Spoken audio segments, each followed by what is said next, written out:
Hello, Malawians. Good evening and big up from Global Pulse News. Mopangama news omwe kudina mtima. Tonight, we've got a bomb message that dropped unexpectedly from Peter Mutharika in the middle of the night. Yup, udindo wa usiku umwe unozama mavuto abwelawa sanatenkezo mwa Malawi ya kunena kunjaku. Stay right there because this story is raw, real, and it touches each one of us in Malawi. We're talking big politics, hidden movers and shakers, and what it means for you. So fasten your seatbelts, komanso mukhale basi, because we're going full throttle. Alright folks, first up, imagine you're chilling at home, magariro akuloa pangono, then bam, a message from Mutharika drops in the night talking about mavuto, big problems, saying that people were not warned, sanatengele, zomwa Malawi ya kunyena kunjaku. He basically sounded the alarm that Malawi is facing serious trouble and that we should be alert. The vibe in the country shifted in that moment. Voices on the street going, "What's going on? Why weren't we told? Who pulled the plug so we couldn't see this coming?" And this isn't small talk. We're talking national-level jitters. So folks were awake day. Because when the head of state comes out with a message in the dead of night, you know something's up. And if you think that message was just about a warning sign, wait till you see who he was pointing at. He was pointing fingers. He talked about forces behind the scenes, big tongues that are pulling strings, folks who aren't on the front line but making the moves behind the curtain. Ntawi ino, this time, the message was clear. The mavuto aren't random. They're orchestrated. They're planned. They're deep. And when you have the head of state hinting at power plays, cover-ups, and strategic manipulation, you know this is no ordinary crisis. Malawi's economy, politics, maybe even society are being shaped by players we barely see, which leads us to ask, who are these Amalawi akunena kunjaku? Who weren't warned? And what's their role in this game? It's messy, it's complex, and yes, it's got many of us saying, so that's what's really going on. But before we go deeper into that labyrinth, let's rewind a little and ask, why did we not see this coming? Here's fact 3. Malawi, lembandare. My friend, the foundation was cracking, but we were busy looking at the roof.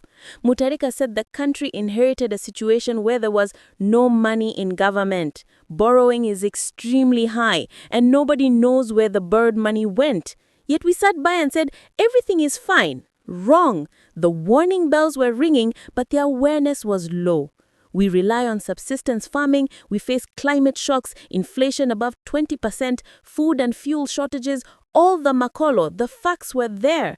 So why didn't we act? Because either we trusted the system too much or we were busy with smaller battles while the bigger fight prepared itself.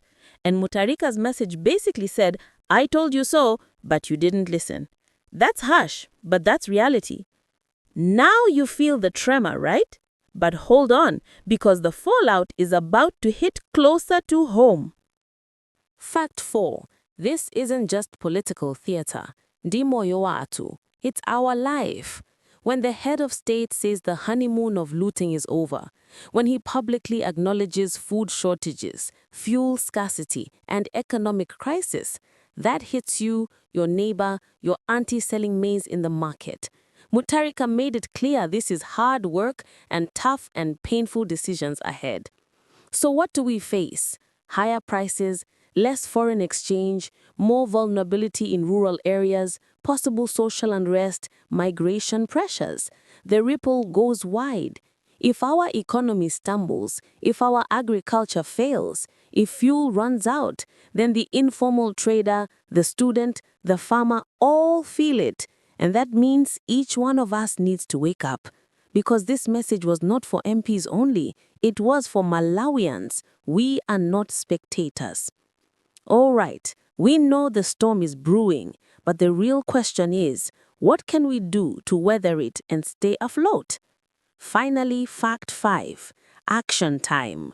Mutharika's message gives us more than a diagnosis. It gives us a starting point.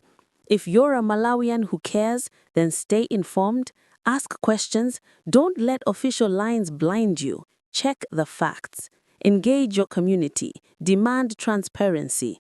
Because when the big man says we will fix this country, Mao, those are words. But the change happens when everyone plays their part.